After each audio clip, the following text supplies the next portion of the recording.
Alors que ces dernières années, les conflits se multiplient, que nos sociétés paraissent de plus en plus divisées et que les innovations comme l'intelligence artificielle peuvent être source d'inquiétude, l'Express a choisi de sortir de cette vision pessimiste. De la géopolitique à la science, en passant par l'éducation et la culture, nombreux sont les hommes et les femmes à révolutionner le monde de demain. Je suis Charlotte Baris et vous écoutez Les Visionnaires, une série originale de La Loupe, le podcast quotidien de l'Express. Épisode 4, Blaise Maîtrewelli, une révolution à la tête du MI6. Puis-je vous offrir un verre? Merci. Votre prédécesseur gardait du cognac dans le placard. Je préfère le bourbon. Glace? Oui. Quand il est question de femmes et d'espionnage, on pense assez rapidement à M, la directrice du MI6 et patronne de James Bond, interprétée par Judi Dench. Vous ne m'aimez pas, Bond. Vous détestez mes méthodes. Vous me prenez pour un grouillot. Une petite guichetière, plus intéressée par ses bilans que par votre flair. Si vous pensez même brièvement que je n'ai pas les couilles de faire mourir un agent, votre flair vous trompe du tout au tout. Je n'ai pas de scrupules s'il me faut vous envoyer à la mort. Le personnage de M est librement inspiré de Dame Stella Remington. Elle est la première femme à prendre la tête du MI5, le service de renseignement intérieur, en 1992. Après avoir suivi son mari diplomate en Inde, elle est approchée par ce qu'on appelle un officier de liaison. Elle devient dactylographe à mi-temps du MI5. À son retour à Londres en 1969, Remington obtient un poste permanent au sein du prestigieux service de renseignement. Elle gravit les échelons et parcourt pendant plus de 20 ans ses différentes branches. À la fin de la guerre froide, c'est même elle qui va se rendre à Moscou pour renouer le contact avec le KGB. Une carrière brillante jusqu'à briser un plafond de verre. À la direction du MI5 pendant 4 ans, Stella Remington va moderniser le service. Elle a ouvert la porte à d'autres femmes au sein de l'espionnage britannique et notamment à notre visionnaire du jour.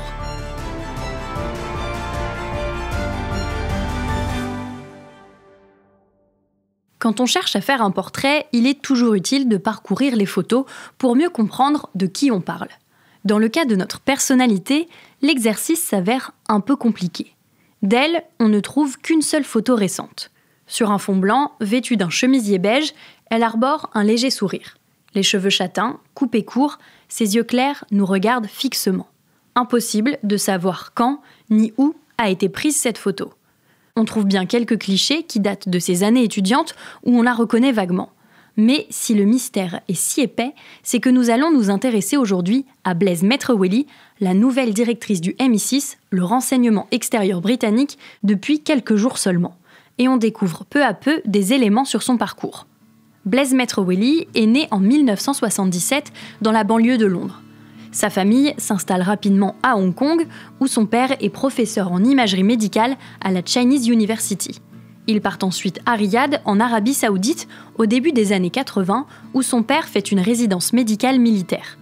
De retour au Royaume-Uni, elle suit des cours de russe, d'économie, d'histoire et d'art. Elle est désignée School Captain, ce qui veut dire qu'elle représente les élèves et doit se comporter comme un modèle. Pour ses études, direction Cambridge, où elle s'intéresse à l'anthropologie. Elle pense alors se diriger vers une carrière de diplomate, mais elle est recrutée par le MI6 dès sa sortie de la prestigieuse université en 1998. L'année suivante, son premier poste concerne la lutte contre la prolifération nucléaire. On est à 1000 lieues de sa formation. Mais peu importe, d'après ceux qui l'ont croisée, elle apprend très vite et s'adapte facilement. Typiquement le genre de profil que recherche le renseignement. Impossible en revanche de savoir en quoi ses missions consistent. On sait que grâce à ses compétences en langue arabe, elle est envoyée au Moyen-Orient. Au début des années 2000, les archives la citent comme 2e secrétaire de l'ambassade britannique à Dubaï. Il semblerait qu'elle ait été un agent de terrain. Sir Alex Younger, ancien chef du MI6, a évoqué sur la BBC un agent opérationnel incroyablement expérimenté et performant. Blaise Maîtrewelli aurait ensuite travaillé entre l'Europe et le Moyen-Orient. En 2020, elle part au MI5, les renseignements intérieurs. Elle prend la tête de ce qu'on appelle la section K, une branche qui combat les menaces venant d'États hostiles. Puis, elle est de retour au MI6. Et, nouveau clin d'œil à la saga James Bond, elle devient Q, la chef du département technologique du MI6. Ce sont eux qui fournissent à l'agent 007 ses célèbres voitures et autres gadgets high-tech. Dans la réalité, il est plutôt question de cybersurveillance et de communication discrète. Désormais, comme le veut la règle, elle est la seule agente du MI6 dont le nom et le visage sont dévoilés. Sa voix n'est pas encore connue, mais elle a déjà raconté, discrètement, quelques éléments sur sa vie d'espionne.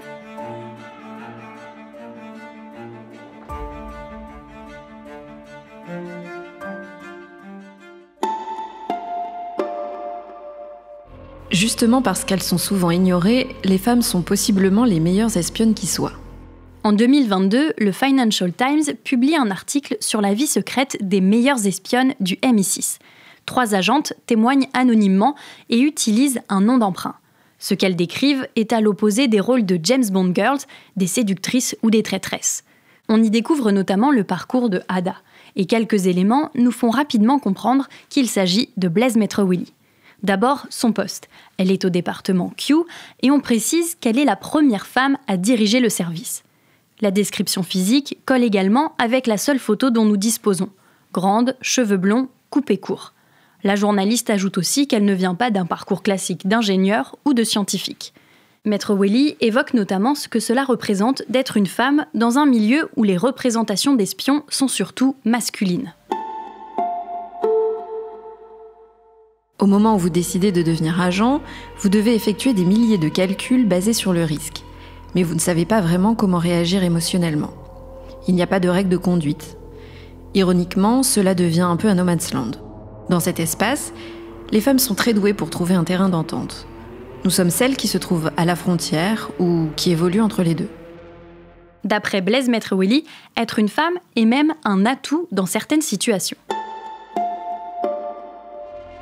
Être visiblement enceinte peut susciter des conversations inhabituelles. Certains des négociateurs les plus coriaces se sont adoucis, parlant de leurs espoirs pour leurs propres enfants ou la prochaine génération.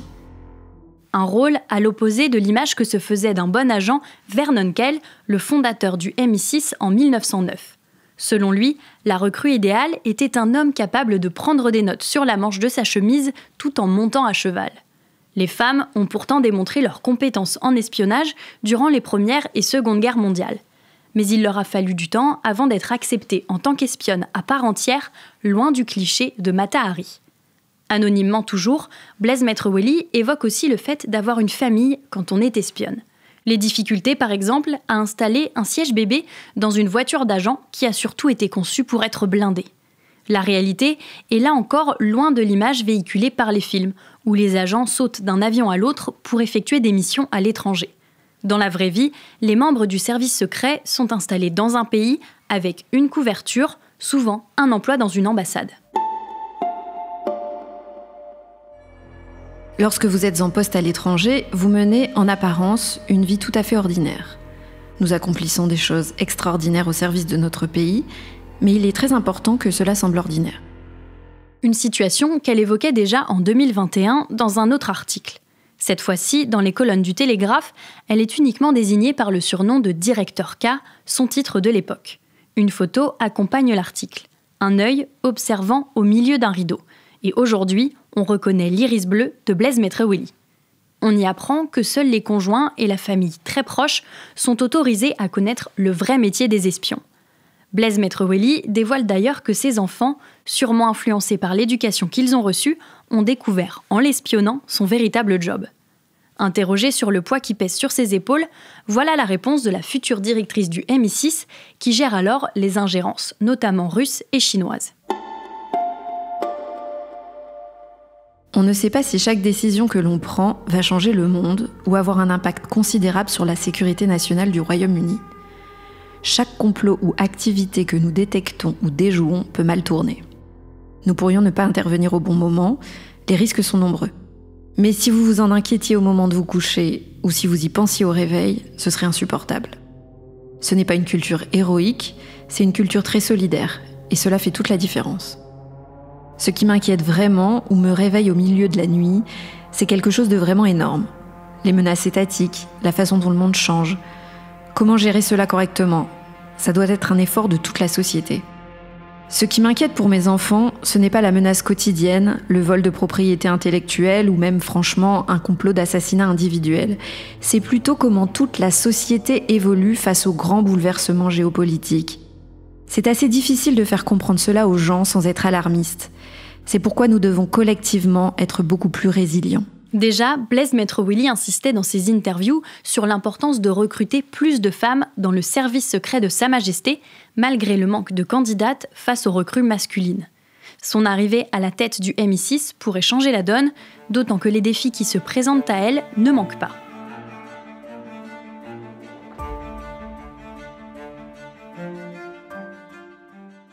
Nous pouvons révéler que le grand-père de Madame Maître Willy était Konstantin Dobrovolski, un Ukrainien surnommé le Boucher, qui a déserté l'armée rouge pour devenir le principal informateur des nazis à Tchernihiv.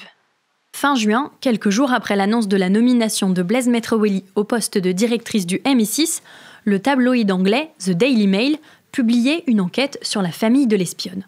On peut y lire également que ce grand-père aurait personnellement participé à l'extermination des Juifs en Ukraine et tué des résistants ukrainiens.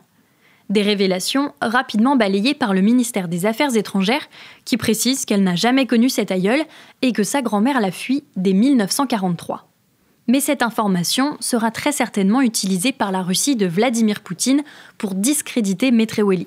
La propagande russe, les ingérences, sont en effet des défis importants pour la nouvelle chef du service secret. Une enquête du Sunday Times révèle que des capteurs soupçonnés d'avoir été installés par Moscou ont été découverts en mer autour du Royaume-Uni. Ils serviraient à espionner les sous-marins nucléaires britanniques. Plusieurs se sont échoués sur le littoral tandis que d'autres ont été localisés par la Royal Navy. Le Foreign Office précise d'ailleurs que c'est justement, je cite, « cet héritage complexe qui a contribué à son engagement à prévenir les conflits et à protéger le public britannique contre les menaces modernes provenant des États hostiles d'aujourd'hui. » À Londres, Berlin ou encore à Bruxelles, ce matin, des milliers de voyageurs ont découvert que leur vol était annulé ou retardé. En cause, une cyberattaque qui a causé d'importantes perturbations techniques. Celle qui est désormais surnommée SI aura également besoin de ses connaissances en intelligence artificielle. Elle se qualifie elle-même de geek et va en effet devoir faire face au grand développement des cybermenaces. Une femme plutôt jeune, elle n'a que 47 ans, 10 de moins que son prédécesseur Richard Moore lorsqu'il a été nommé, Blaise Maître Willy est le signe que le MI6 veut se moderniser et innover face aux nouveaux dangers que traverse le monde.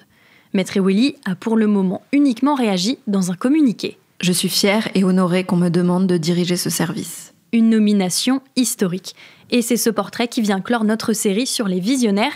Si ça vous a plu, n'hésitez pas, chers auditeurs, à nous le faire savoir en laissant des étoiles ou des commentaires sur les plateformes d'écoute ou alors en nous écrivant à l'adresse mail laloupe@l'express.fr. Je vous donne rendez-vous demain pour décrypter une actualité qui a marqué la semaine. Les Visionnaires est une série originale de La Loupe, le podcast quotidien de l'Express, réalisé par Jules Cros.